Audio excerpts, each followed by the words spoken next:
Okay, I'm gonna turn the music on. Okay. Not upload. Create broadcast. Okay.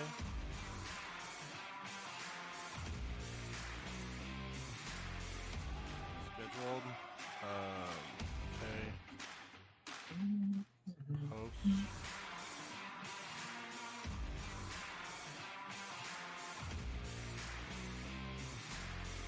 Hold on. A la mode.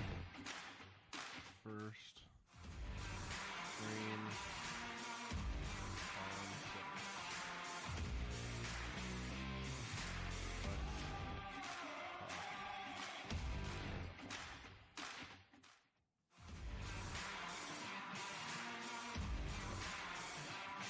Okay.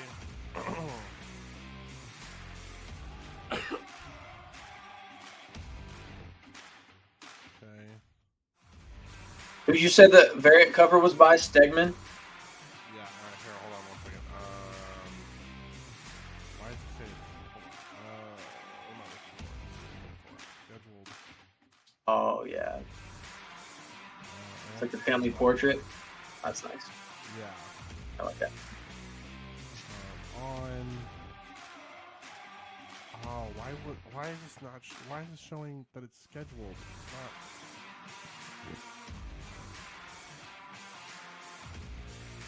See if I can change it. 55?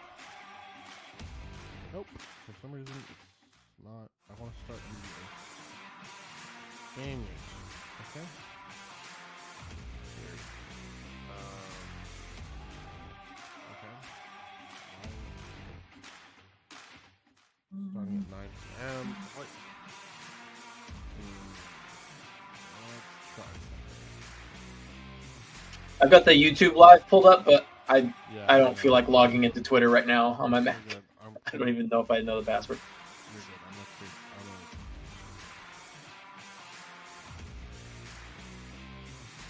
I'm gonna. Do you know yours though? Your own? Oh, no. I mean, yes, but I don't even think I could do that right now. Actually, I might be logged in on Chrome. Hold on, let me see. Twitter. Oh yeah, I'm logged in on Chrome Twitter. I'll just do this. Get out of Safari. Okay, everyone, hearts on. Create broadcast. There we go. Okay. Now, there we go. Okay, now there we go. Okay. Alright, now we should be good. Alright. There it is.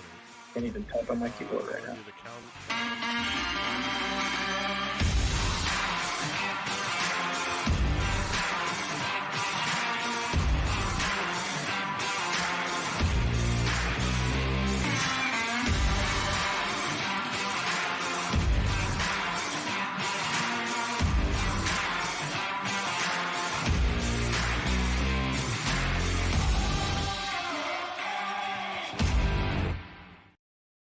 Ladies and gentlemen, welcome to Comics All Mode, the podcast where we talk about literally everything nerdy and everything. And if you can't tell, I'm wearing that rocks. I'm wearing my Punisher hoodie, so we're going to talk. I dig that. We're going to be talking Daredevil, folks. Bernthal would be proud. Dude, yes, Bernthal needs to be back ASAP. Rocky, get him on the horn, Marvel. Come on. We are on Twitter for the first time ever, which is dope. Literally, hilariously enough, Landon knows this a little bit, but the whole reason that we're doing this thing on Twitter is because I needed to make sure that I could get this thing to work for work. There you go. Enough. Nice little testing ground. Yeah, all good. So we decided to test it. But yeah, we're gonna talk. We're gonna talk Daredevil. We're gonna talk. Echo. We're gonna talk Echo because comics. A lot of stuff going on. Crazy. And then we're gonna talk comics. Yes, man. Can't Comics have wait. been really good right now. Wolverine right now is starting off a war with Sabretooth. Yeah, dude, I heard about that. And dude, that first issue is wild. It's called Sabretooth War, right? Is Absolute that like a yes. run, or is that just a tie-in with It's the it's Wolverine books? just well, it's the next kind of that's going to be the next storyline that they're going into. Okay, Um, nice. dude, it's wild. I picked up the first. I wasn't gonna pick it up initially, and then I decided to pick up the first issue. Yeah. Dude, that first issue is wild, to say the So is that least. the issue where I might spoil like something Yeah, big, but spoilers, guys, spoilers, because maybe not. I'm not picking up this book right now, but is this the one where like all of Wolverine's children are just like cut up in the snow? Like yes, was because Sabretooth yes. did that? So essentially, Like Decken and it's everything? Wolverine's birthday, Oh and my they gosh, they yeah. say He that wrote out happy birthday and like it's crazy. Sabretooth is like, hey, I have to make your life miserable every year on your birthday. And he kills Dakin. Yeah, yeah. Like literally and chops him up into pieces. Crazy. And like Absolutely other insane. people too, right? I thought all these people were like children of Wolverine or Yes. something. Like Sabretooth Not is going all out with this. it's more whoever's on the base that he's on with him. Okay, gotcha. But I don't know anything about that. notably it's Dakin is the big Yeah. one. That is Which killed. is interesting, right? Because Which he's is got a healing factor. How did he kill Dakin? well, Must have been like how a he did it was Muramasa blade or something. I don't know. no, he chopped them up into tiny pieces. Is how he did it. Yeah, Like his that'll do it, I guess. one of his arms is creating the H for happy. Yeah, it's wild. Like, No, that was a it's crazy wild. panel. It's a really good issue. Very excited to see kind of where that goes. And then What's going the on big with one. what's going on with the X-Men right now? Are they still like So evading Orcus, the fall House of X yes. stuff? That's a whole thing. So currently Where are they they're at? wrapping up the Krakoa era with Krakoan era. Fall of Hickman's the on House that? of X, which is their last, like it's their play on House of X. Hickman is not writing Sure. this. Oh, Hickman is he's not not writing anymore? this. No, Okay. he jumped off a while ago, like last year, which is Mm. why they've kind of it's gotten worse, honestly.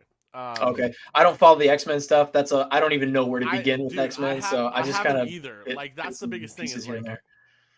honestly the biggest thing I followed with the X-Men was Wolverine. Yeah. Because Benjamin Percy, he's also the one doing Ghost Rider and X Force, Mhm. and X Force was pretty good. They had the whole fall of Beast, which was pretty crazy. But yeah, I don't follow it all that much, other than Wolverine, mainly because I just like Wolverine. Right. Um, But Hickman is on other things right Hickman, now, yeah, right? yeah. So He's got way let's better talk stuff about than X-Men going let's on. let's talk about Ultimate Spider-Man. My Twitter kind of knows my views on Ultimate Spider-Man.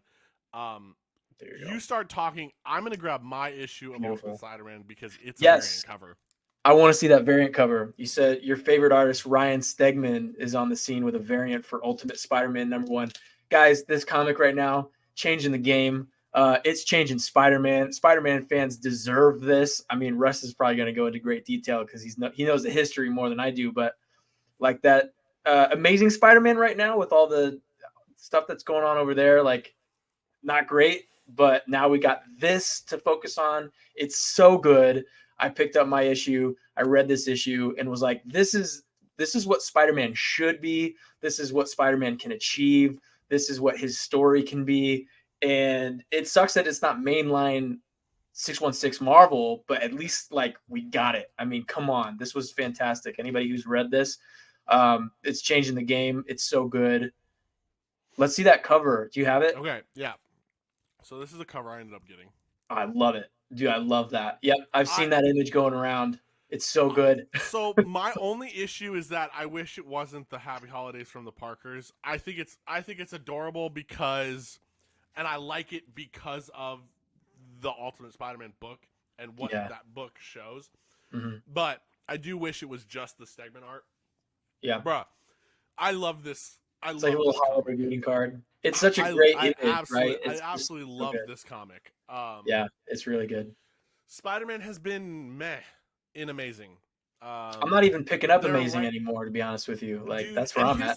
here's the thing. Like I've picked up Amazing for so long, like, and I'll jump off of certain arcs, and then I'll jump back on and whatnot. And it's just the problem right now is, and we've both said this. The problem right now is John Romita Jr.'s on the book, Yeah, I and can't stand the I art and the I writing, so hate that's I'm I off. I ultimately hate his art so much, especially on Spider-Man. There are books that it works, but his art on Spider-Man is god awful. Yeah, I'm not a And fan. so I just hate everything about it. And then they had this whole arc where he like got all mad because he had like they've been dealing with the Goblin stuff, and they had this Mhm. whole arc where Goblin, the sins of Goblin got into Parker, and so then Parker was like, "I'm going after Mary Jane because I'm mad," and then it's That's like, actually where I got and I was off. I just don't like, know anything beyond that really. yeah, right now they're in like a turf war. It's like a gang war in New York, which I think is I do know great about and it's that. I think cool. that's sick. Yeah, I love the gang war stuff. But like Spider-Man is just there. Like he's not a like Spider-Man should be a formidable force, and he's just not. Yeah. Um, So I am and picking up. so yeah, I know a little bit about gang war, and that's yeah, I mean that's what this podcast specifically is all about, the street level Marvel stuff. We're talking street level MCU that bleeds into like what's going on with Spider-Man, like mainline Spider-Man. I'm picking up the one of the yeah. Daredevil runs right now that has it's following like Electra Nachios Daredevil, and I love all of that, right? Because I recently wrapped up Zdarsky's 14 issue run on Daredevil, which ended with like Matt going to hell and like seeing his father and taking on the Beast, and now we're in a new era of Daredevil again. But I love the Elektra Daredevil stuff, and I'm actually going back to read Zdarsky's previous run on Daredevil that leads into all that. Right, you got Kingpin as mayor. Um, and that leads into like Devil's Reign, which I thought was great. So all this street level stuff, yeah, the gang war happening right now, it's bleeding into all these different titles. And you got like Daredevil, Luke Cage, like they each have their own thing that they're dealing with, and all these street level villains are just running amok. That's good stuff. That's the Marvel that I really like. It's funny you say that because I'm doing the same. I've been doing the same thing on rereading. Mm-hmm. Um, I want the Zdarsky, history of like how we got here. Zdarsky does such a good job with Daredevil that it's almost like I did not start picking up the new Daredevil book for the specific reason that I didn't. For me, when a writer writes such a perfect character, the way that it's supposed to be, and the way that it's like this is definitive of this character, Yeah, and the conclusion and everything was so I good. I struggle getting on to the next book. Right. I really do. Um, I'm and talking, yeah, and I've there's a never couple been, different Daredevil runs, right? and So the Matt yeah, so Daredevil run. there's two different ones. Yeah. I recently, because of like I think it was on issue 5, I recently picked up the new Matt Daredevil run Hmm. that's going on right now. Yeah, I think we're in like issue it's only 6 or something. yeah, it's issue 5 or 6. Early days. Um, I remember why I didn't pick it up in the beginning because the first 3 issues I don't like the art, especially coming off of Chip Chiquetto, Zdarsky, man. Giacchetto, yeah, Chip Crazy good. Zdarsky's writing, his art, and then you see that art in Ultimate Spider-Man 2, and it's just Mhm. like he's definitive Spider-Man, but he's also for me he's definitive Daredevil, Yeah, and man. um, it's a smaller run, but he did art for Punisher, Oh, nice. um, I and think he's a little bit newer to the scene, but yeah, he's got great work, I man. love his stuff. Terrific. I love his stuff. He's one of my favorite artists. Um, and so I just picked up the recent Daredevil, and honestly, dude, like it's good, but like it's crazy because it Yeah. Zdarsky did such a good job of essentially ending Daredevil in a way that you could kind of do something brand new. So when Daredevil, because Daredevil essentially in Zdarsky's run dies at the end of it, Yeah, and like yeah. No, comes he's like back, at square one again, right? yeah, and comes back to life. Well, he comes back to life. All of his friends don't know who he is anymore, so they've retconned the people knowing who Matt Murdock and that Matt Murdock and Daredevil are the same person, but Matt Murdock is technically dead. Mm. And he's now Father Matt. So now you're leaning. Yeah, he's like in a priestly You're role. leaning into more of his like Catholic background. Mm-hmm. And Zdarsky did such a good job in his run of really showing Matt's Catholic roots. Yeah. So well in that character, and especially as a DA and all of this. Like they did such a good job of like, and that run that you're going back and reading. Mm-hmm.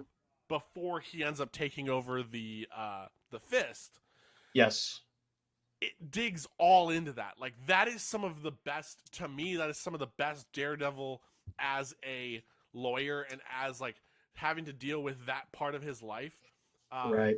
especially with Fisk and especially with all of this. He's also having to deal with the fact that going into Devil's Reign, you have this whole. Matt Daredevil accidentally kills a man, Mm-hmm. and he decides, I you know what, love all that. I need to go through the process of this. All of that is just so good, but it's crazy because like, I think it's issue 4. They put a new artist on the book. This artist is great. This is the art that I wanted from Daredevil in the beginning. The current run. The current run. They have a new artist on like issue 4. I think it's like issue 4 and 5 is a different artist. I was about to say too. You know who was doing the covers for that Daredevil run now is Romita. So you're getting the covers that aren't great because we don't like that art, but yeah, the storytelling is solid. I caught on to the new Daredevil run at like issue 4, I think. So I like it. Well, like the really cool part is he's literally exorcising demons, like as I'm not there yet. That's crazy. And he's like, it's very interesting. So like, I'm actually very hooked on this new one. Like, Zdarsky is still going to be, that is, if you want to read Daredevil, to me, that's the run you read. But this is a very interesting new take that we haven't seen in a while. And I love the Daredevil character. That is just something that But Daredevil's hot right now, and he's only going to get more on fire as like the MCU digs into the street level stuff. We got a lot of news about the Daredevil Born Again series. Yes. Daredevil popped up in Echo. So like Daredevil, hot topic, man. I love it. But this book is amazing. This book is amazing. Back to Hickman. And everyone needs to go pick this up. Hickman is a baller. Mm-hmm. Anything he writes, anything he touches turns into gold, essentially. Gold. And then the art is absolutely fantastic. Like this guy, like Daredevil already proved to me that this artist was an amazing artist.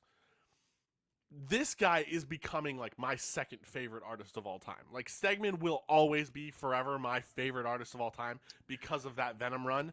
But like, wow, this guy's art is so good. And the fact that they finally, like, I was seeing a lot of discourse on Twitter talking about this Ultimate Spider-Man and the old Ultimate Spider-Man. And I absolutely love the old Ultimate Spider-Man. Like, I am in the process of collecting every issue of that run because, again, it's only like, I think it's like 100 issues. Yeah. I've never read that old Ultimate Spider-Man. Fully all the way through. And the best part about that comic, and I will always continue to say this till the day, like, ever, is it has a start, a middle, and an end. Because Spidey dies. Like, holy cow, Spidey dies. And he dies in such a satisfactory way that, like, it resonates and it hits so hard. It's almost like that's the way stories are meant to be told, with a beginning, middle, and end. That's why we're praising the Daredevil runs, because it's a legacy thing. You know what I mean? I mean, that's an interesting that actually brings up a very interesting point. Like, I honestly, especially after seeing Zdarsky's Daredevil, I have no problem if an artist, like when a writer is finished with a book, they legitimately just kill the character off. Yeah, and just like, bring and it they have back to to like, a and they have to like, normal status reset quo. it, right? Like, I have no problem with that. Hmm. But yeah, this book is amazing. Let's Biggest get on thing, into the Ultimate Spider-Man. What about this issue did you like, right? Because it takes the Spider-Man mythos and it's familiar yet different. yes. What Did about you? that So, stood out to question: you? did you read Ultimate Universe #1? I am caught up with Okay. what is going on in Ultimate Okay. Universe. I have not read the issues, but I go to my comic book shop and I think it was like a 3-issue Ultimate, what was it called? Like Ultimate Invasion or something, like Yeah. So setting up this world. Ultimate I'm Invasion I'm was caught up four with issues. Stark and all that stuff. Yeah, I know. Okay. So Ultimate Invasion was 4 issues, and then Four the issues, book right? that came out before this was Ultimate Universe #1. Now, Okay. crazy With enough, Thor, with yes, Thor, with Thor. yes, So and Reed Richards, Doctor yes, Doom, and the correct. Avengers and the Maker. Yeah, I Correct. know. I know all that So stuff. you're caught up with this universe. So Yes, like I am. the biggest thing that instantly was like, "Yep, love this book." They talk to Peter like an adult. Like Peter has adult conversations. Yeah, And he like is an adult. let It's yeah, great. he acts like an adult. He's doing adult stuff. He doesn't act like a petulant man child. He doesn't act like whatever. Like he acts like an adult, and like he has adult issues. Like this story is very much him going through a midlife crisis, which Yeah, he's which can flip directionless. can kind of teeter both ways, because in a lot of ways you can either have a midlife crisis where you kind of baby the character through this midlife crisis and essentially make them come off as whiny, like meh, oh my life is so horrible, this, that, and Which the is other, how they right? usually write him, Which is how they write and we're him so fed up with it, right? in the main 616 universe ever since they got rid of the Spider-Man Mary Jane wedding and marriage.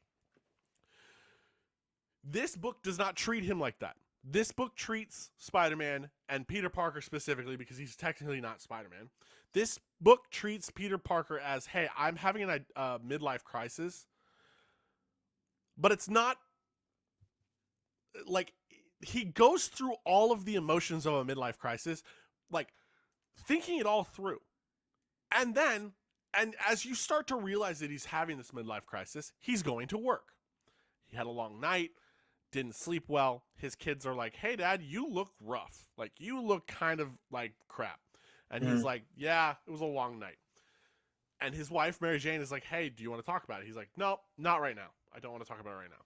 She was like, okay, well, we're talking about it tonight. And he's like, sounds good.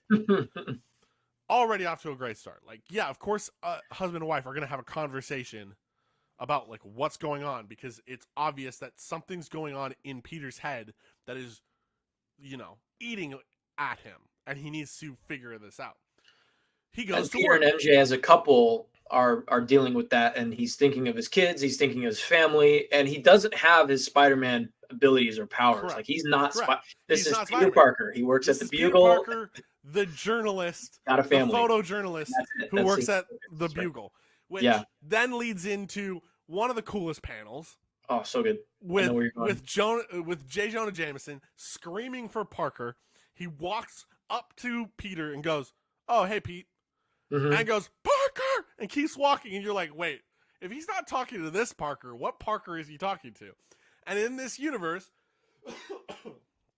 really cool, in this universe, Uncle Ben is alive, folks. Uncle And Ben. not only alive, but he is like the head Thriving. of he's Well, the not head thriving, of but the Daily Bugle. Like he is yeah. co It's him and Jonah, man. he's co-captains with J. Jonah Jameson. I love And their bromance that they their have. their So good. friendship is so good. What's And interesting though yeah. about that is like I love seeing Ben Parker in the mix. He's not dead, but unfortunately, I think May Parker. So you don't have Aunt May, but you do have Uncle Ben Parker alive, Yes. and that And impacts Peter differently, having that male role model or male that he was raised on. And Well, and also on top of that, yeah, he spent his entire life with both Uncle Ben and Aunt May. So Mhm. Aunt May's death affects him differently than Uncle Ben's death affects Spider-Man in the normal Right. universe, because one is when he's a kid, the other is when he's a full adult and has had So, his full life. question for you then, because I Yeah. think I'm maybe a little bit more confused on this. Yeah. May Parker's death, was that a recent thing, or was So that like the history of so Spider-Man? that's so that no so this is where Ultimate Invasion and then Ultimate Universe take place. Ultimate Universe takes place with this idea that, okay, they're gathering, they find Thor and everything, but Right. Stark is getting the heroes back to where they should be. And I know that correct. part of the history of this universe is the terrorist attack by allegedly, right? Alleged terrorist attack by Tony Stark on New York. And Is when that what where May Parker died, or who Yes, died there? yes. I'm So confused on that. that's where May Parker dies. Is that a terrorist attack? Is that terrorist attack in New York? Um, Gotcha. May Parker died. Norman Osborn dies. Right. Yeah, that's a Uh, big thing. Harry's mom dies. Like a lot. Like there's a huge death toll, and so we're gonna see more and more of it. Funny enough, we also see, and we're skipping ahead and back and forth and all of Yeah. that. But we do see Matt Murdock, and We do see Matt. he's Yeah. We see also a Fisk. We man of the see cloth. a lot of big Um, players here. yeah. Well, so then Goblin. getting back to this is that there's essentially a hostile takeover of the Daily Bugle. Not really Hmm. a hostile takeover, more of a hey, we're changing things up. A shakeup, right? We don't want you guys to report the truth per se. We want you to essentially report what our subscribers want to hear. Yeah. Which, talk about something that in the current day and age that we live is affecting the journalism community right now. Yeah, And dude, the news when I read cycle. that, I was like, "Oh, okay." And so I'm just as excited about that side story and what J. Jonah Jameson and Uncle Ben are going to be doing, because they both Yeah. leave. They're essentially they're asked, "Hey, we need you to step in line," and they said, "Nah, we're good. Peace out." Jonah's like, absolutely not. He's out of Yeah, there. Ben goes down with a little more grace, but they're yeah, both. I love that too, because it's a very important topic. And then you have these two characters who are in this different relationship, one with Ben Parker being alive and Jonah having this temperament to him. Now that Ben is in the picture, he's not as hostile and yeah, he's still kind of hot-headed, but he's got Ben there to kind of rein him back a little bit. And yeah, like you were saying, Russ, they both leave the Daily Bugle of their own accord because Kingpin, who is in charge of the Bugle, has that whole shakeup, right? So now Ben and Jonah, and they want Peter to do it with them. They're going to start their own journalism thing or something or other, and they're going to forge their own path. And it's almost like Jonah and Ben are now the face of the honest journalism, like telling it how it is. And then you got Kingpin's Bugle, which is given kind of like the fake news outlet. Yeah, you're right. That's a very interesting side story that's going on in the midst of Peter's family and him learning what takes to be Spider-Man, right? Because at the end of this issue is huge. yeah. And so that's the thing, is like, so then, Uncle Ben and JJ go to a bar. They're hanging out. They're talking about what it means to, like, hey, we just walked out on our job. Like, what do we want to do? Mm-hmm. JJ's discussion about truth and journalism is very interesting to me. Um, I I've been known to kind of black pill and be a little cynical when it comes to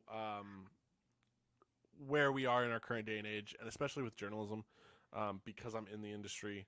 Mm-hmm. Um, and when I was studying journalism and when I got into journalism, I got into it wishing that it was the way it was 20, 30 years ago, and that's not the case. It's a very different world than it was. Mm. And so JJJ's discussion that he has with Ben is very interesting to me because I agree with a lot of it.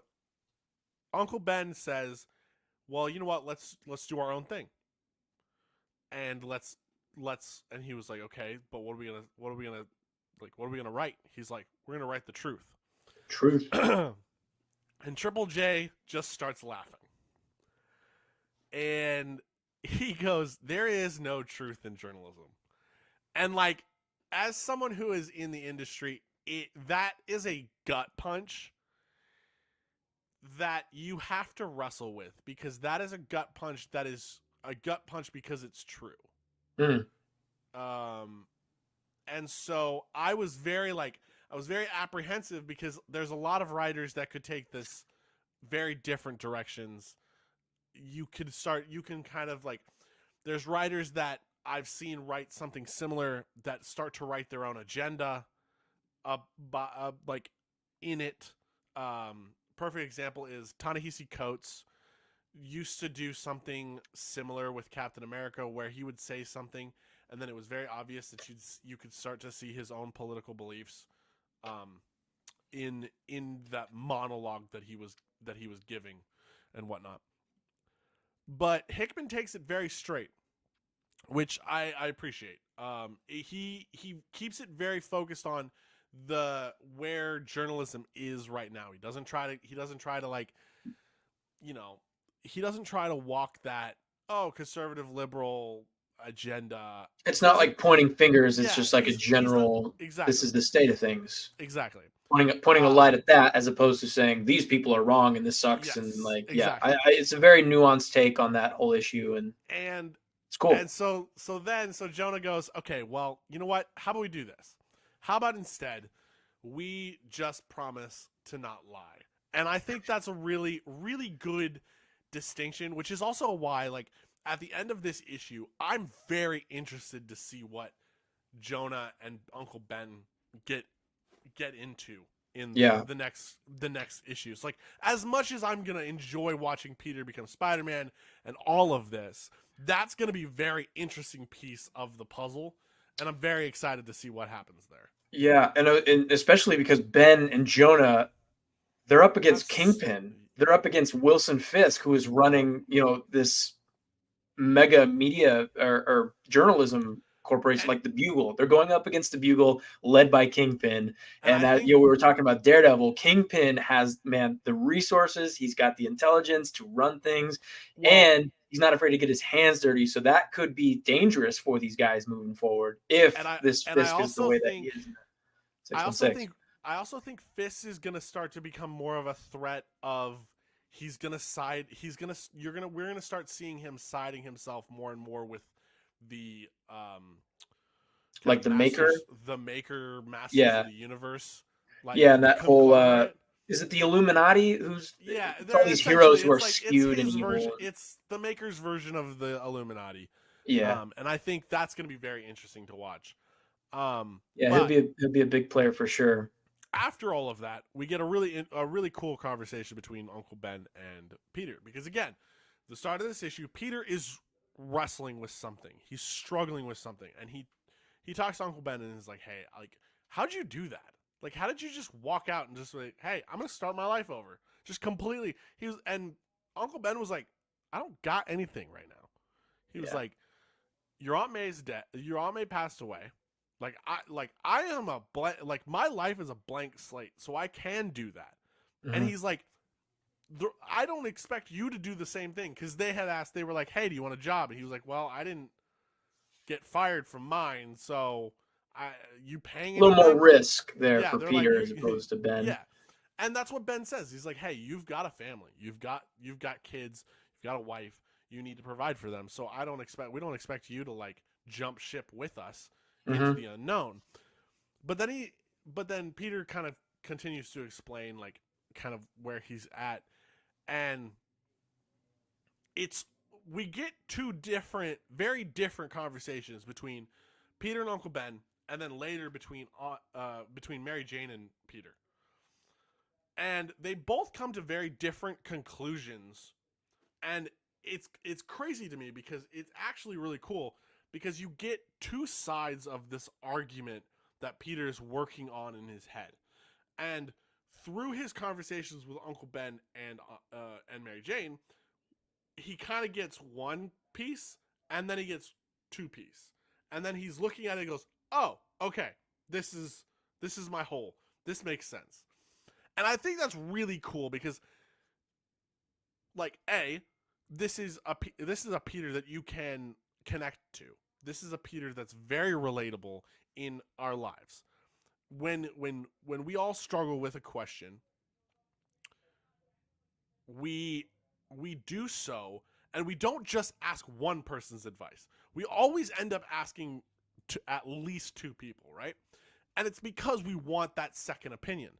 Mm-hmm. And it's really cool that Peter does the same thing with two very important people in his life and gets two very important answers to the question that then create the whole of the answer that he's looking for. And Uncle Ben says, essentially, Uncle Ben is like they're trying to reinvent the "with great power comes great responsibility" line, which is very obvious to me.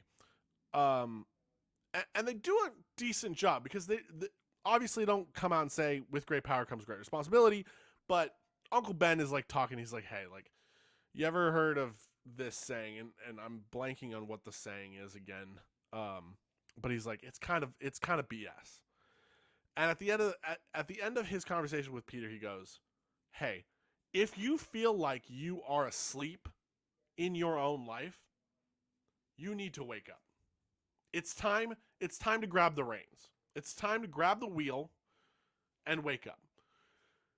And And that that's wheel for him comes in the form of Stark's right. message. Yeah. And like, but like, to that point, like, even before we know that it's him becoming Spider-Man, right? It's this idea that Peter knows there's something missing in his life. And like, us as the reader is like, yeah, you're not Spider-Man, dude. Mm-hmm. That's what's missing. But if you look at this Peter from the outside and you don't know that he's Spider-Man, he has it all. Like, he has it all together. He has a family, he has a job, he has a career, he has a loving wife that supports him, he has kids, he has it all. But there's something missing.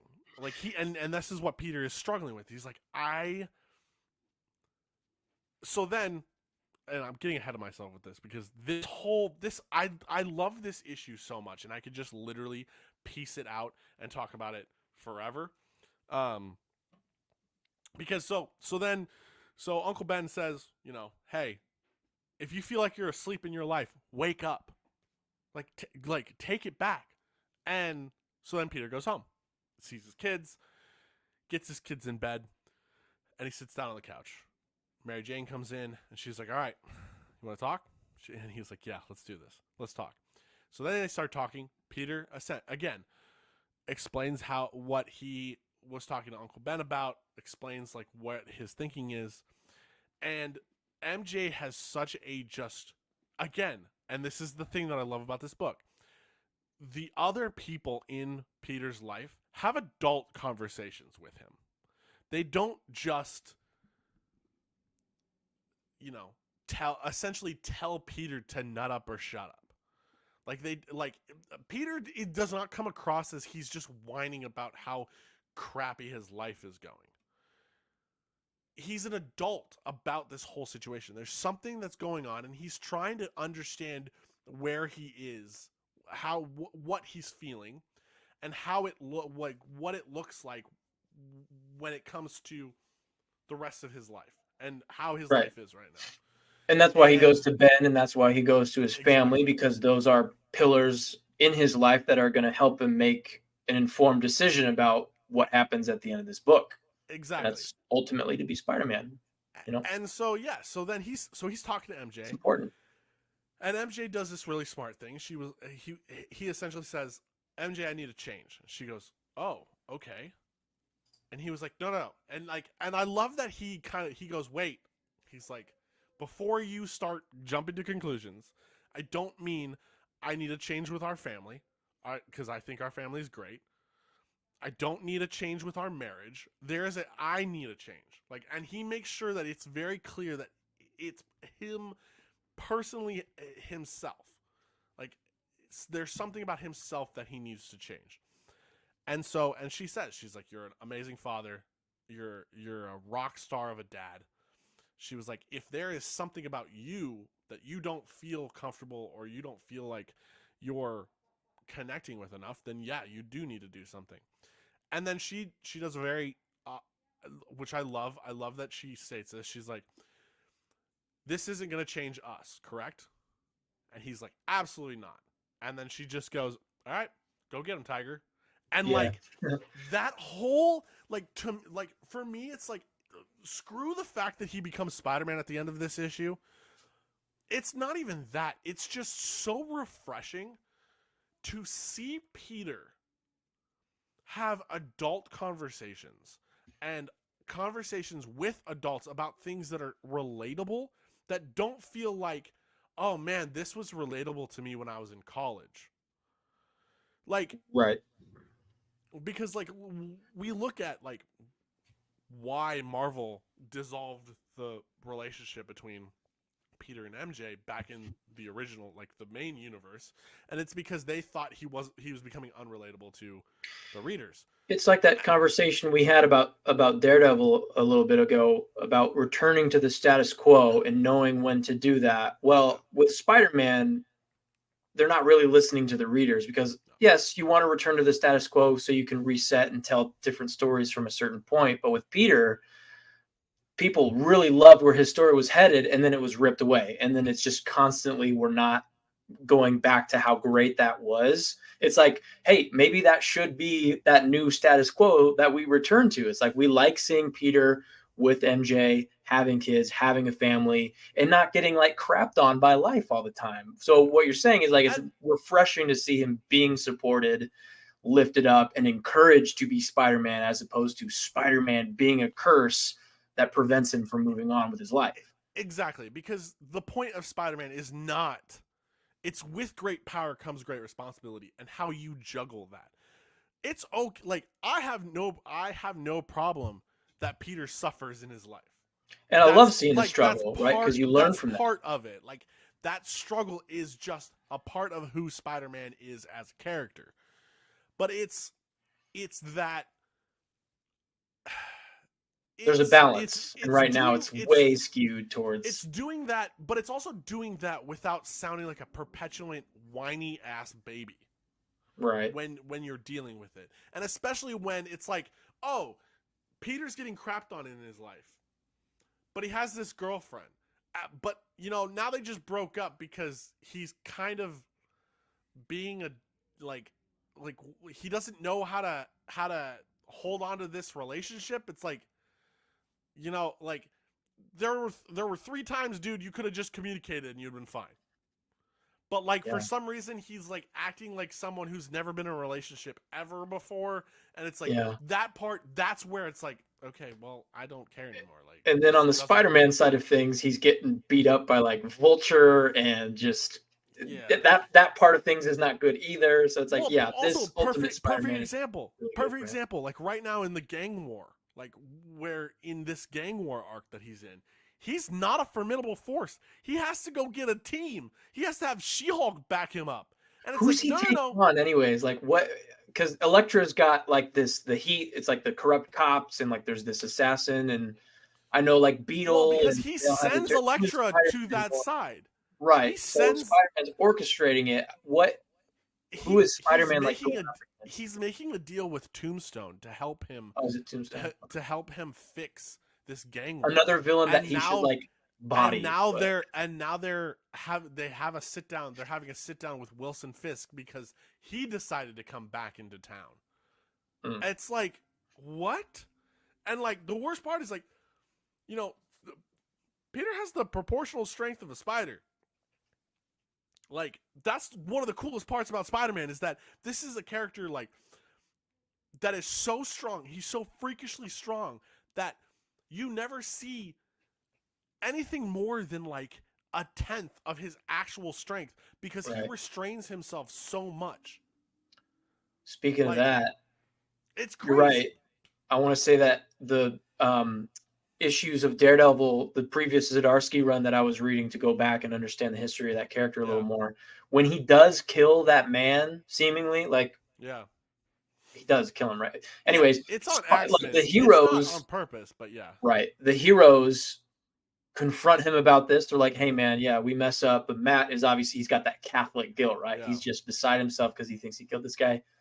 And then Spider-Man shows up, and I love how you got the midst of all They're this dynamic. crappy Spider-Man stuff, but Zdarsky writes Spider-Man as, "Listen, Daredevil, you're done.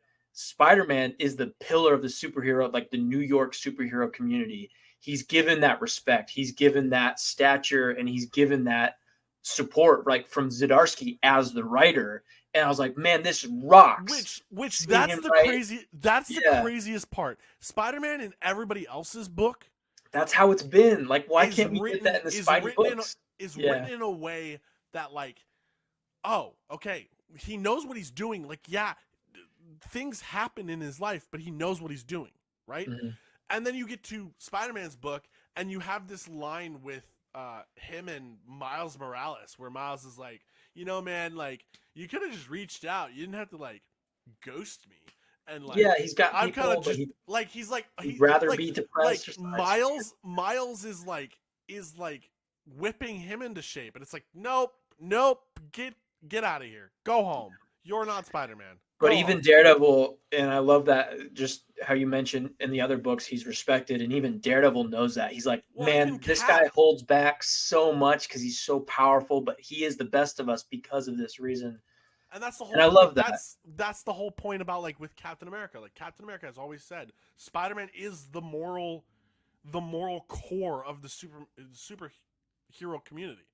But yeah, so this book is amazing. You got to go pick And it by up. the end of it, he Everybody, is Spider-Man. He's got that yeah, cool blank suit. It's like new yes. blank So that's gonna be Spider-Man very suit, interesting starting from because it's all black. ground zero. There's no spider on it. It's all black. So it's gonna be very We've interesting to see also like how that gets colored into the red and blue, for which is sure. gonna be cool. All the variant covers are cool. Yeah. There's not much else to talk about, but like, yeah, you got Kingpin, you have Harry Osborn, you have the Green Goblin Yep. who's around. I like that design. It's a little more militant, but that's kind of how the Ultimate Universe has always been different. Again, in that this regard. is a universe, I like and like it. that's the other thing. Like, it helps this universe a lot more because this is a universe that the maker went in and messed with, so that nobody had powers and like superheroes and supervillains didn't come about. Like, this is a world that feels very much like our world. And so now you're introducing superheroes and supervillains into this world, and that's where it's going to be very cool to see what happens. Right now, I think the only other Ultimate issues that we're getting are we're getting an Ultimate Black Panther. Yep. We're getting an Ultimate X-Men, and then I didn't hear about the X-Men. The weird part is like Ultimate Universe is not getting a number 2 apparently, and like the Ultimate Universe issue number 1 did not like wrap up a story. It kind of That's news to me. The way it's like a one shot. Yeah, apparently it's being treated as a one shot, even though how it feels like it's starting like the Ultimate Universe's Avengers kind of a thing, and so you'd think that it would keep going, but like it all of the because you got there's no issue right. 2 It started that new Avengers team. You have Sif on there. You have Thor. You have Reed Richards' Doom and Stark's Iron Man. Like, it's unless they were uncovering Captain America, if I remember correctly. Yeah, they have Captain. So maybe America. that's like a different like Ultimate Avengers is coming or something. I don't know. I didn't hear about that, but it's strange to me because like that storyline is very interesting to me, and I'm very interested to see where it goes. I'm definitely gonna keep in touch with the Ultimate comics. I mean, the Spider-Man stuff's great. I didn't know about the Ultimate X-Men. That might be a cool jumping off point. I've never really collected Black Panther. I'm not super interested in that character, but yeah, the Ultimate Avengers, whatever they're doing there. I have plans to go back and read Ultimate Invasion and actually like read it as opposed to just knowing the bullet points. But a lot of good stuff happening right now in comics. Yeah, it's funny that you were saying about rereading because I re-downloaded all the Zdarsky Daredevil stuff, so I'm rereading that. You're But watching the show too. so, well, yeah, we'll get into that. But the other thing that I'm actually now just starting to sit down and read is the kind of quintessential Punisher run, which is Garth Ennison's Punisher Max. Oh, nice. And I picked up the That's a first celebrated run. I hear that I picked up the first whenever two you're talking volumes. about Punisher, it's always Max Punisher. I picked up the first two volumes, and like I can see why people talk about this. Again, my biggest issue with it, I don't like the art. I don't like the art. There's two different artists that I've seen on the book, at least in the first volume. I don't like the art. There's a reason that I really That's half the battle, man. That's the reason I really did like the Punisher Warzone series, was because it had the guy who wrote or who does the art for Ultimate Spider-Man and for Zdarsky's Daredevil run. It has him doing Punisher, and I love his art, and I love the way he draws Punisher. Very like John Bernthal kind of esque. Yeah, it's like jeans and a good. t-shirt as opposed to the spandex and pouches everywhere. Not even that. The art that they do, they make him very Italian, like very Italian. Like he's got the greased back hair and the trench coat and like the big like the jaw, like the head, and just the way they draw him is very like, okay, so this guy looks like he's an ex mobster hitman that greasy Frank Castle. Yeah, with his it kind of looks weird. His headquarters like in the sewers or something. Yeah, it looks like Dolph Lundgren. He showed up in Zdarsky's run. He looks like Dolph Lundgren, not like Ray Stevens. Because I think I like Ray Stevens and I like John Bernthal's looks as Punisher more than I do like the Dolph Lundgren or the Thomas Jane, a little bit smaller. Yeah, never sit well with me. So that's a great run. I'm realizing why people celebrate it so much. I want to find like that's so going. I'm digging the comics world. Yeah, comics is great, but the media stuff is also interesting. The media stuff is very interesting. First off, we'll get this out of the way because we don't need to spend too long talking about it. Echo is a giant pile of steaming hot crap. It is rough. It is so bad. The fact that you take a character named Echo, who just is a dope character in the comics, is a very cool character, makes sense why she's in it. I understand, like, it made sense to me why you would bring her into Hawkeye, especially when you were already dealing with like Hawkeye's hearing loss, and you're dealing with that stuff. Like, I don't have a problem with them bringing this character in because she is deaf in the comics. They, okay, cool. Like, it makes sense. Yeah, especially for Disney. They want to tick their diversity boxes, right? Exactly. But it's also a cool character. Yeah, it's all around a good thing. This is also not a character that you give their own show. We need to be very clear about that. That's dumb. Like, that is beyond stupid. Like, the end credit scene for Echo should have been literally should have been the trailer or like the teaser for Born Again. For Daredevil. Which like should it should never have been like, oh, I just watched 4, 5, 6 hours of this steaming hot pile of garbage to then finally see the end credits where it's like, oh, okay, now I understand where we're going. But also, why would you turn my last rant and then you could take over because no, you're good. I need to get this out. Echo, her name. There's a specific reason for her name in the comics. Oh yeah, and it is because this is a character that, much like Taskmaster, who they also destroyed in oh yeah, MCU. butchered in Black Widow. Hated that. But yeah, to me the only bad part about that movie was Taskmaster. Justice for Tony Masters. Come on now. Anyways, Echo has photo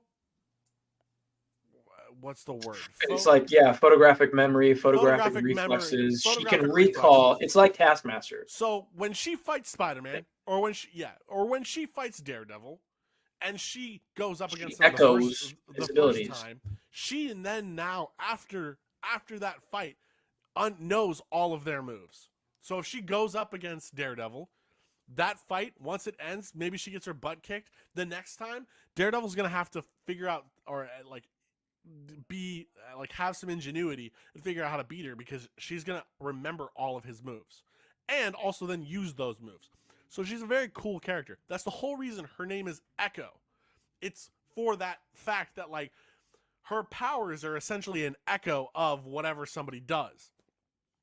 In this show, instead, what they do is that the reason she's named Echo is not only because, she's a badass fighter, but now she also can summon all of her ancestors because she's Native American.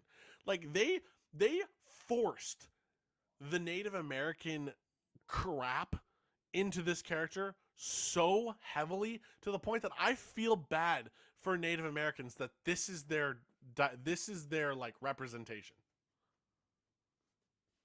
I just don't think this series is well made. It's at all. Bad. Also, on a technical level, it's just very amateur. Guys, the car crash that supposedly Maya Lopez loses her leg, when they show the injury, there is no reason whatsoever that little girl should have had her leg amputated for that injury. It's like a little shard of glass. It's literally just a shard of glass just maybe in her it ticked an artery or something. I don't know. No, even then, no, that's not right. It's ridiculous. It's so dumb. And then they hype up the Daredevil scene so much in this show, so much up until this show. They were essentially pushing this show like it was Daredevil season 3.5. Daredevil is in it for the one fight scene that we all watched the entirety of because they dropped it in one of their trailers. He is in that scene and that scene only. He is in the first episode and that's it. It's also a really bad fight scene other than the cool acrobatics. It's different. I think I don't know. I don't have a whole lot of thoughts on the Daredevil scene. I do think I'll say this. I only saw the one bit of marketing for this show, which was the initial trailer, which was Kingpin beating somebody up in an alley. By the way, loved that trailer. I was like, holy crap, this actually has me on board with this. I love the tone. Actually badass. It's got just fantastic editing. That trailer impacted me. I was like, I'm hyped for Echo. And you saw little glimpses of Daredevil in there. And I never really came into this show thinking Daredevil would be a huge part of it. I was like, okay, we'll get a fight scene here and there. And I thought maybe he'd show up in another scene down the line just to say, Echo, I'm recruiting you for the Defenders or whatever the hell. Right. Which didn't happen, and that's fine.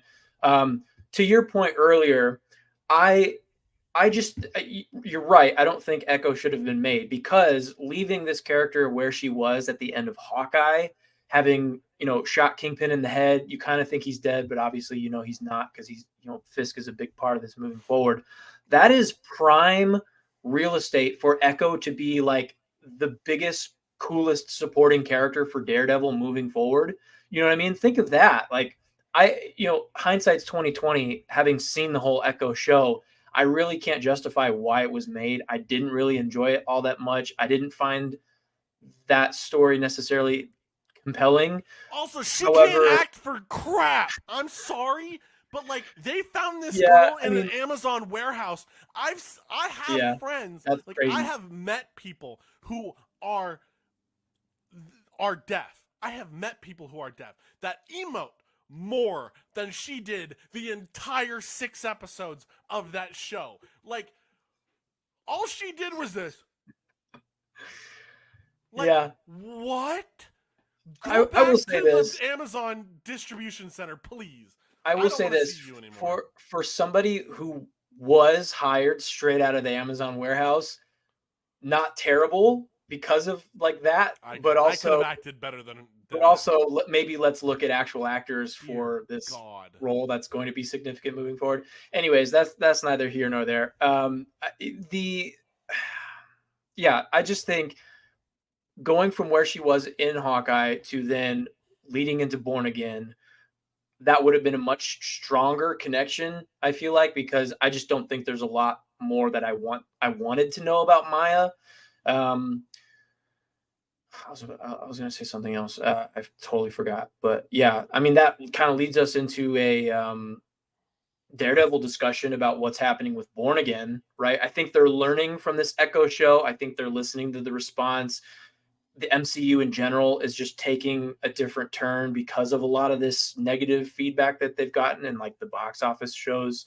But I heard recently a couple things. One, they are getting the stunt coordinator from the Netflix Daredevil series back on board for Born Again. Fantastic news. Love to hear that because I wasn't wowed by the Daredevil fight scene in Echo. I didn't think it was terrible. I thought this could have been way worse, but I thought it was It was just solid. the problem. It was obvious.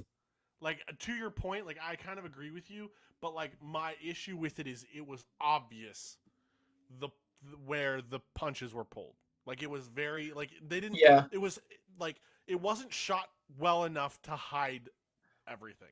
and that was my issue with it. I think it just wasn't filmed as interestingly as the Daredevil shows have filmed their stuff. And obviously, this stunt coordination is not up to that level Yeah. either. So yeah, it felt different. It felt a little more obvious where the punches were pulled and everything. Um, I'll say this about Maya's move where she like holds her leg and then waits for Daredevil to respond Yeah. and then hits her.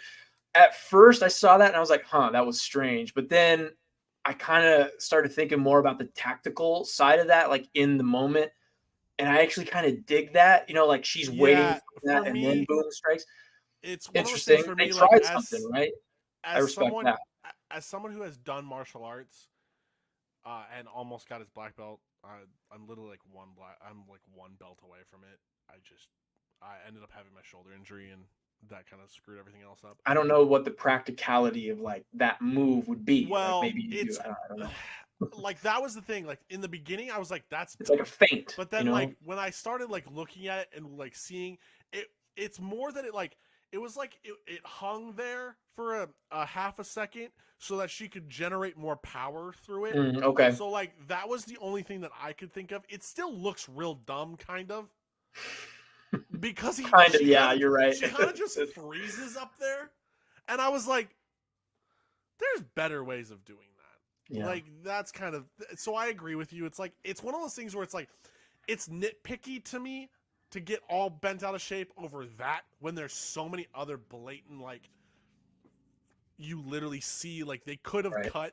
they could have cut the scene so that it was behind like her head when like Daredevil was punching, but instead they caught it so where you literally just see like the whole fake out, and it was like, okay, that was bad. Like, why'd you cut it that way? Yeah, it's like it's almost like these shows don't know whether they want to just do a huge one take fight scene or have like a bunch of jarring cuts, right? It's like there's Or they a don't have anybody in their production that actually knows how to do either of those things, so they or to kind of film it in end an up interesting like, way, but like there's a yeah, fine line. You can yeah, have those cuts in the fight scene to show yeah, the different angles and also really nice wide long takes showing that choreography, right?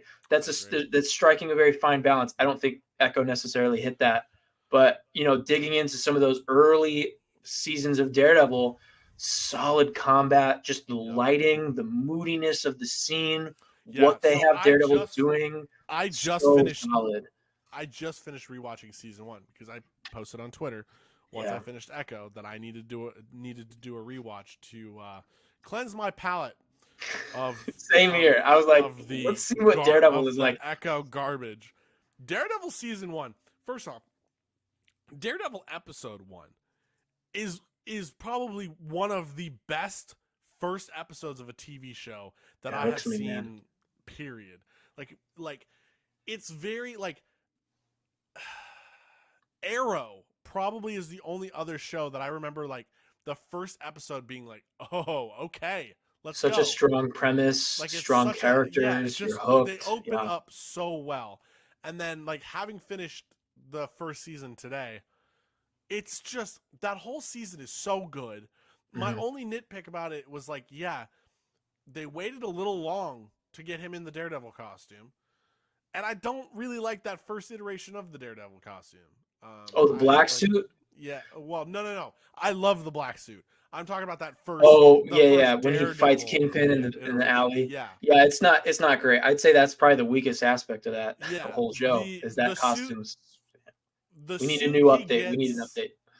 I think the suit he gets at the end of or like mid two, with the red eyes. I think that's probably the Yes. best one. So Melvin Um, Potter gives him that new suit after yeah, Punisher wrecks it, yeah, right? Yeah. yeah. But still, Um, I think we've moved out of that era of the Netflix costumes. oh, We 100%. can, I mean, She-Hulk, to its credit, not a lot of that, but to its credit, it did move forward his uniform being a little more comic booky with the reds and the yellows. I think Yeah, that but it's the if same. ever there It's the was a same place to do that, costume. It's the it's the same same costume thing, as.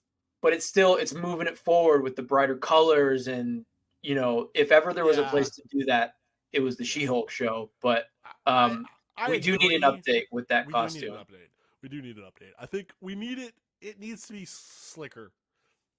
The Yeah, biggest because thing even is the that biggest thing is himself I is like it's too bulky, right? the biggest thing is Can't move. I need honestly I don't even care about the rest of the suit. I need the cowl updated.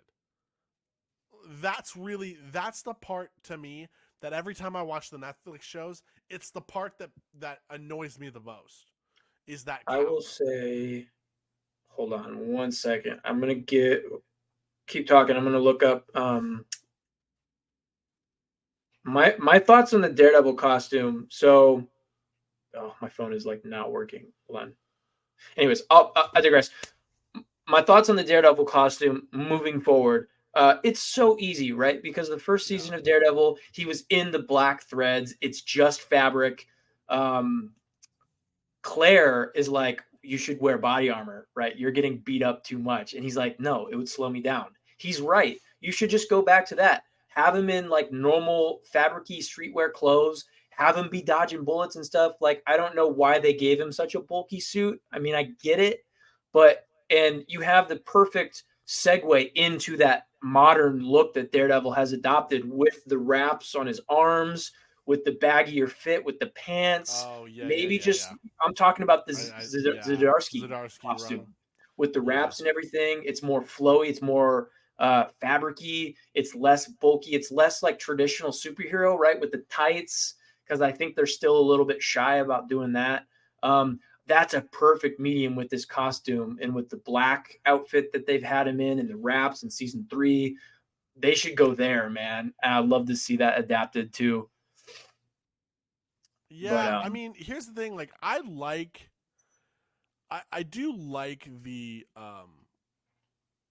I think they need to get rid of the. I'm looking at these costume. it's like the They need to Netflix get rid suite is of a lot of the busy. black. It's black. Yeah, all that Like, busyness. Yeah, just it needs to streamline be it, man. Make red. it fabric. But it's funny too. What I'm seeing too is like they have this here. Let me share my screen so you all, everybody at home, even though we have no people watching, can see No this. worries.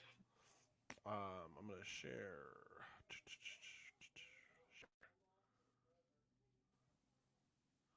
There we go. Okay. All right, everybody. This is the suit that I kind of like. So you see how this is like. If you look at this, the biggest thing about this is that it's a lot more round. Like a lot of Mm-hmm. the costume, a lot of the plating, a lot of it is rounder. The problem that I have with a lot of the for the Netflix Daredevil show, it's very square, which Yeah, the biggest thing is like because of how agile Daredevil is supposed to be, the round plating makes it look less like baggy, makes it look right. less armory. It looks a lot this especially this like concept art looks much more um like fight worthy. It looks more It does look. I Daredevil. mean, yeah, it does look like he can Again, move more in there's that too suit. much black still. Too much black. I think it still kind of is too much of an armored look for him as well. The suit that he currently is rocking, like in the Netflix show and everything, I don't like the texture. You're right. It's got a lot of that MCU style busyness to it with the harsh lines everywhere. Um, yeah, Yeah, that costume you're talking specifically, about this. not that one with the hood. Although that's That's fire, pretty and they badass. You're could do talking about that. it like this. I'm talking that, yeah, with the wraps, and it Yeah. looks more like an Under Armour fit. Is kind of what I'm looking for out of it. Yeah, And it here's looks the like that only could be easily adaptable to like streetwear if they're still shying away from like the comic book accurate here's my only issue with that. stuff. My only issue with that is that he needs armor. He definitely needs armor. Yeah, But like there's a way to do it that doesn't feel so bulky. Like I don't know. Like here's the biggest thing. well, yeah, In the show, they give a reason for that's where I was Kingpin going. That's exactly where I was going, Russ. to be wearing just a regular suit that is essentially knife proof, right? Yeah, Like he's fine after his one fight with Daredevil, right? yeah, So it's like, why all of a sudden is Potter not able to make less clunky Daredevil like yeah, suit a less clunky suit for Daredevil? That's my biggest thing. Like here's the like Daredevil should not be wearing body armor that protects him from bullets. Like bullets should be a problem. His powers keep him from getting shot by a bullet. yep, But if he's like there's a whole reason like his biggest adversary is Bullseye. Because if Bullseye should be able to get a shot off on him. Like so to your point, like I definitely could see it. I don't want skin tight. Like I do not want like old school yeah. I don't like either. if you go back to like Mark Waid and like or like how they used to they old school drew Yeah, Daredevil. But like yeah, if he had some just like semi like some very well fitting, cargo like red cargo pants with maybe some like but like military-esque, like you do that yeah, like that picture we just showed where it's like the upper body is more body armor, but and yes, I do want the incorporation of like the ninja straps. I think like the more that boxing element is cool. I love those straps. Yeah, They did that with the black suit in season 3 yeah. That's what I was saying. where they added the ropes. So yeah, I agree with you. They definitely need to overhaul the suit big time. I also Yeah. think, and that's also why for me, the cowl is the biggest thing to me that needs to be fixed, because the one thing I love about the black cloth suit is that cowl allows Charlie Cox to really emote. And the Daredevil cowl does not really let you emote all that often, which is crazy to say because the black one doesn't show his eyes. So it's not like he's like showing any facial expression. But for some reason, to me, it's much, dude. And like, that's the thing, like perfect example, Winter Soldier, his whole fit, like he's he's got body armor on, But but he moves. it's very lightweight body armor. The Captain America suit is another example. Like honestly, if you did a version of the Captain America suit for Daredevil, I'd be so happy. Yeah. Because again, that is so like it's so much less padded, like heavy padding than I mean than the Netflix Daredevil. Like honestly, guys, take inspiration from Arrow. Like Arrow did such a good job of creating a suit that made sense for the character, looked very close to the comic accurate version, but also did it in a way that wasn't like it stayed more it stayed closer to that without adding unnecessary body armor. Bro, first 2 seasons of Arrow, I'm right there with you. Fantastic stuff. I would say let's not go the Arrow route because they were very into the leather aesthetic, and we've already seen Daredevil in leather with Affleck. So I'm like, for sure, maybe let's not go in that direction. No, yeah, let's not do leather. I just don't want to see him. I just don't want to see him look like he's wearing armor. Fundamentally doesn't align with what I see Daredevil as. Especially because he's a boxer. Like, he's a boxer. Give him the wraps for sure. Give him more of a cloth fit with maybe some protection in the chest. He's legitimately a ninja. He's got to be stealthy, and I think I trust them to give him a suit because it's time, right? They would be. I mean, my faith in Marvel is shaken at this point, but they would be absolute fools to not update that. The biggest thing I would say is like my faith in Marvel is shaken story-wise. They still have done amazing with costumes. Yeah, costuming has always been strong. She-Hulk looks exactly like she just walked off the pages of the comic book. Yeah. Even though that whole series is and they're not getting a season 2. She's not getting a season 2. Everybody can celebrate that. More money for Daredevil Born Again, which should just be Daredevil's season 4. Which leads me back to biggest thing. Let's go back. We'll go back to like kind of the big news with Daredevil, and it's the fact that they are overhauling the entire show. They're overhauling it, and I was about to say they got the stunt coordinator back from the Netflix show. Awesome, fantastic. The producer for The Punisher. Nice. I didn't know that. Back. Yep, he's back. I know you're not super stoked on this, but I am so glad that they're bringing back Karen and Foggy. Those are quintessential characters to Matt. Okay. And I'm thrilled because they're talented. Hold on. It's not I know you hate her. I know you hate her. I'm not thrilled. It's not that I'm not thrilled because I just rewatched season 1. Season 1, Karen makes sense. And I'm going to say season 2, Karen makes sense. Season 3, Karen, to me, does not make any sense for that show. Like, she just didn't feel like she was doing anything. Now, that being said, like, both of those, like, at least Foggy. Foggy is the most important of the two because Foggy is... Agree. He's Daredevil's best friend. That actor is his line. That actor is amazing. Elton Henson, Deborah Ann Wool are both incredible. I'm glad they brought him back. Hopefully they do well with Karen Page's story. That I care. I don't care about her character. Are you just bitter because they gave Karen a whole episode in season 3? Like, is that just the reason? No, which was a strange decision, by the way. Like, she got a whole episode. Yeah, crazy. I just don't think season. I don't really remember what they did with Karen. Having just watched season 1, having just finished season 1, I like her character in season 1. She makes sense because she essentially holds. She's the one who kind of forces Foggy and Matt to reconcile. Yeah. In season 1. And so I love it. Man, they're avocados at law. Exactly. And I like her in season 2 because she connects with Frank in a good way. I also like her in The Punisher. Yeah. To be fair. Like I don't hate this actress. I think she's great.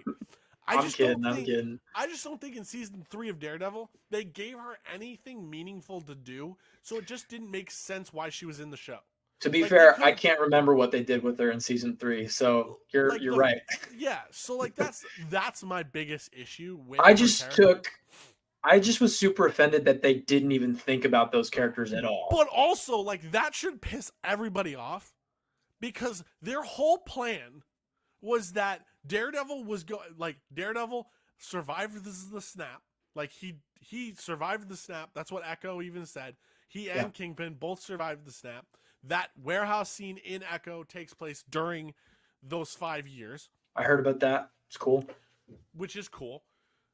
But to not bring both of those people back into the show, to not bring Karen Page and not bring Foggy back, their whole plan was that at the beginning of the show, off screen, something was going to happen before the show even starts.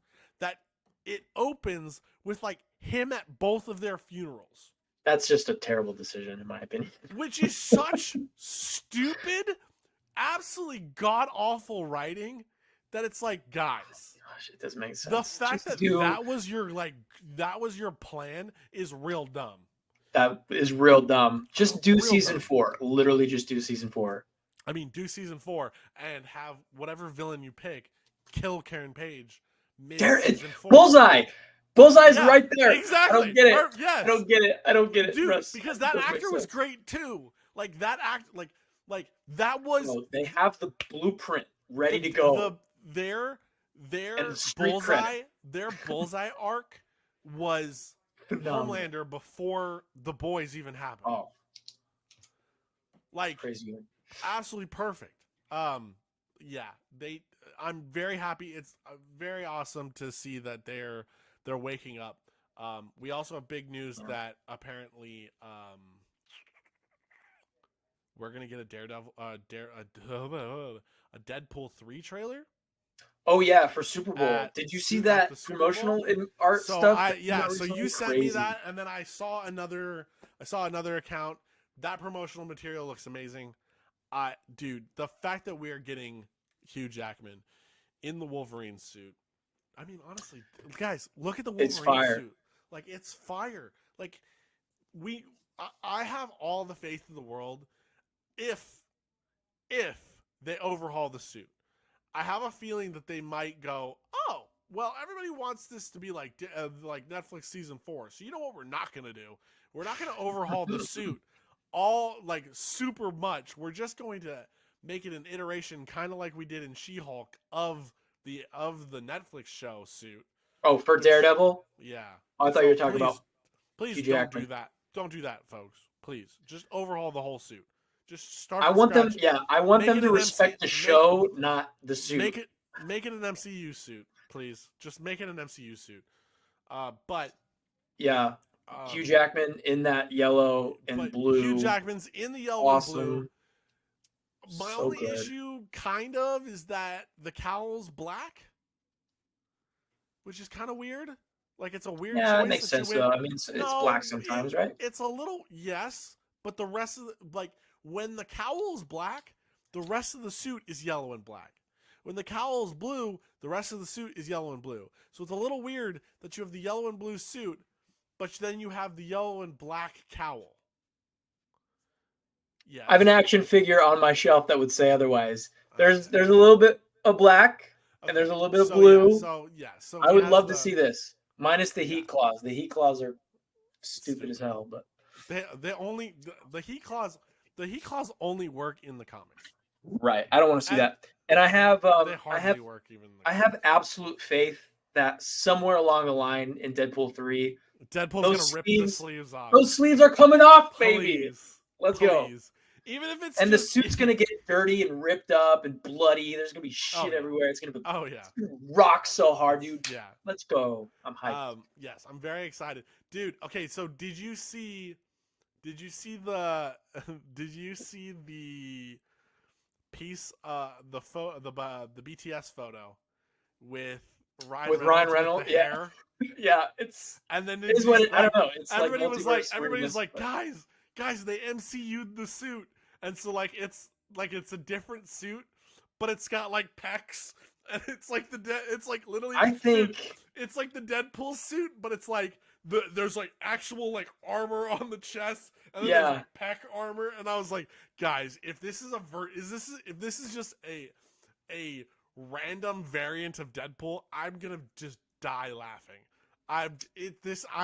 You know what? Now that you mention it, that might actually be like an Elseworlds MCU. Like if the MCU started with Iron Man and actually had the X-Men in there from the beginning. Oh yeah. Like that could be that I almost said Daredevil. That could be that Deadpool. That could be Deadpool from like an MCU that's had the X-Men this whole time. You know what I mean? Yeah. Because he's pretty, he's hot, he's got like the bun. You know what I mean?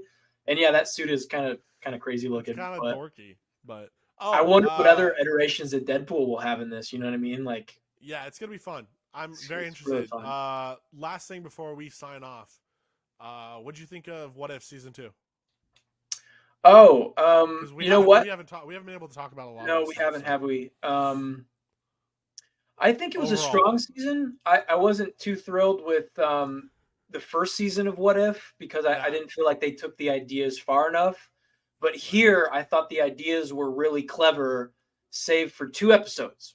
There were 2 episodes I didn't like, and I bet you can guess which ones.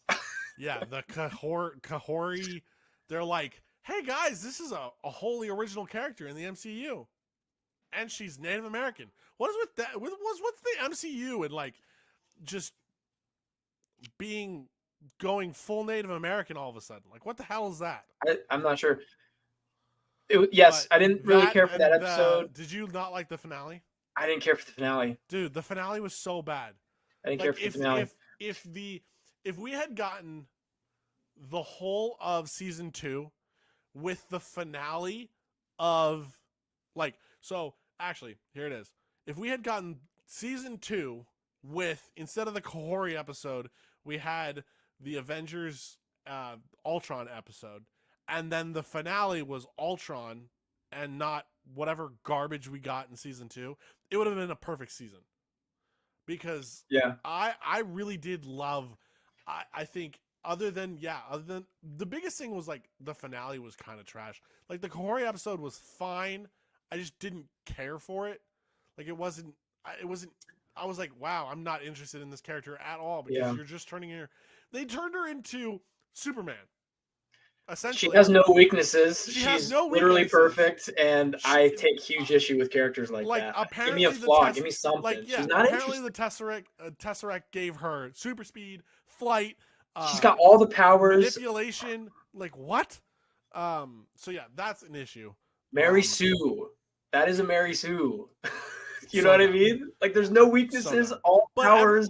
and that's like that was the Craziness. that's the biggest problem because everything else in that season was great.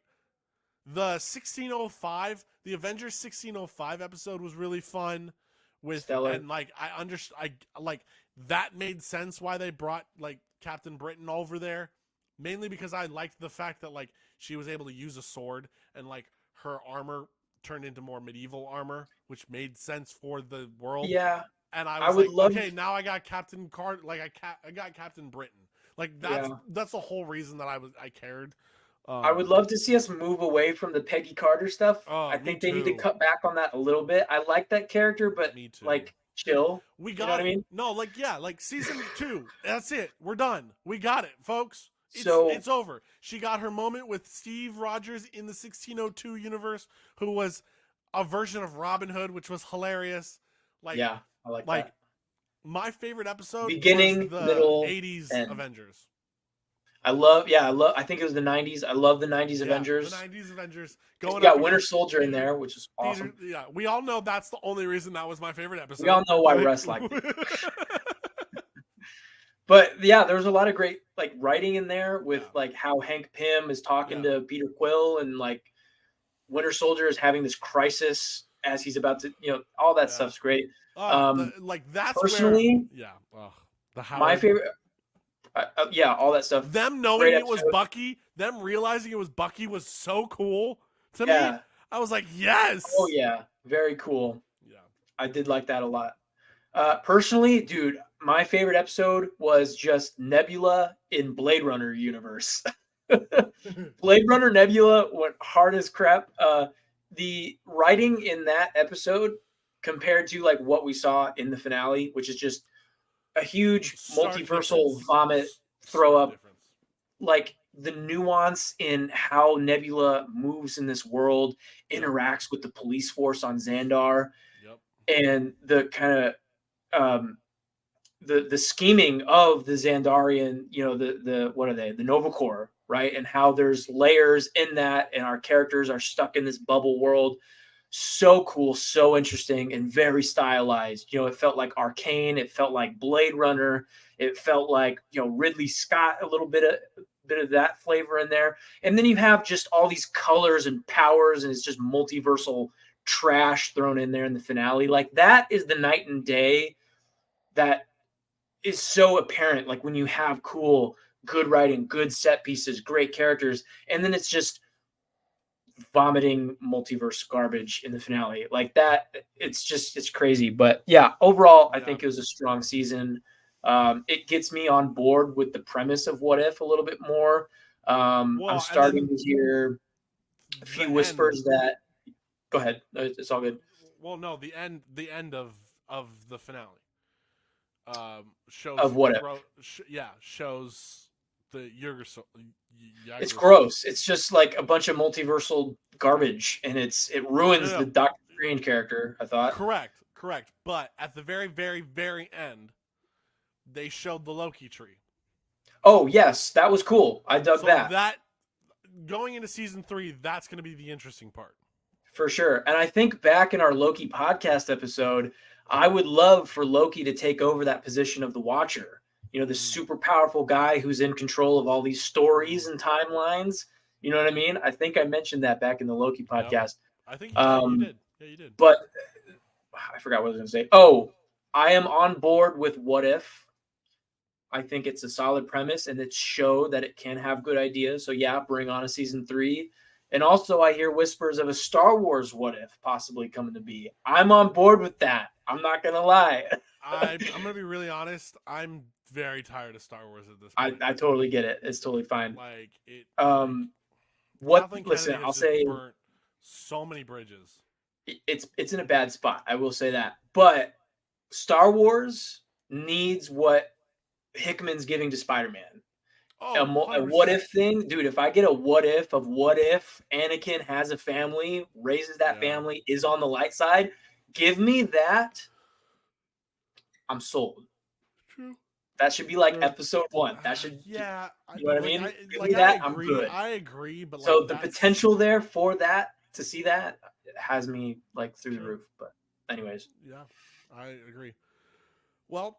I think we've exhausted all of the topics. I think it was good to catch up, though. There's a lot of cool stuff going on.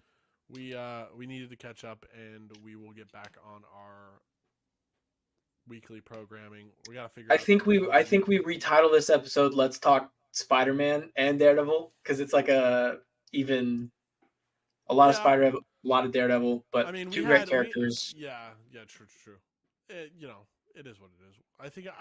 I think we'll leave it Daredevil just because we talked about Echo and Daredevil, so it's a very Daredevil heavy episode because we also talked about Daredevil. Dude, those two characters have a lot going on. Like great stuff happening to Spider-Man, great stuff happening to Daredevil. Two characters that like should have a lot going on. Daredevil. Yeah, they're excellent. Such an iconic character. Like Daredevil has the opportunity, like has the ability to save the MCU from its current trajectory, and like guys, like we need Daredevil in Spider-Man 4. Like that's obvious. Like that would be amazing. Like I would love to see Charlie Cox in his Daredevil costume with Tom Holland Spider-Man up against, like, talking about like Wilson Fisk being like the big bad, like the big bad, not like Mayor of New York. Yes. Mayor of New York, and signing an anti-vigilante treaty, which makes it like impossible for Spider-Man to actually work because every time he like stops a criminal, he can't stick around because the cops are actually trying to the process of trying to get him. Like Devil's Reign, bro. Yeah. I can see it. I can see it. The Mephisto. Also, don't bring Zendaya back for Spider-Man 4, please. Let's move forward. Let's get Gwen Stacy. Let's get Harry Osborn. Let's have him meet those guys in college. And easy peasy lemon squeezy. Agree. Yep. All right. Well, ladies and gentlemen, thank you for hanging out with us for another episode. This was a long one, but it was fun. We had a lot of fun, and we needed to kind of rant and have some fun with it. First pod back in 2024. So first pod back in 2024. Fun. First pod on X, and yes, we're also streaming on X. We're multi-streaming right now. So we're on X and we're on YouTube. So what up? That's dope. Yeah, guys, we will we'll catch you in the next one. Have a great rest of your week, or great start to your week, because this is recording on Saturday, so it'll probably be up on Sunday. So yeah. And Happy New Year. Welcome to And 2024. yeah, welcome to 2024.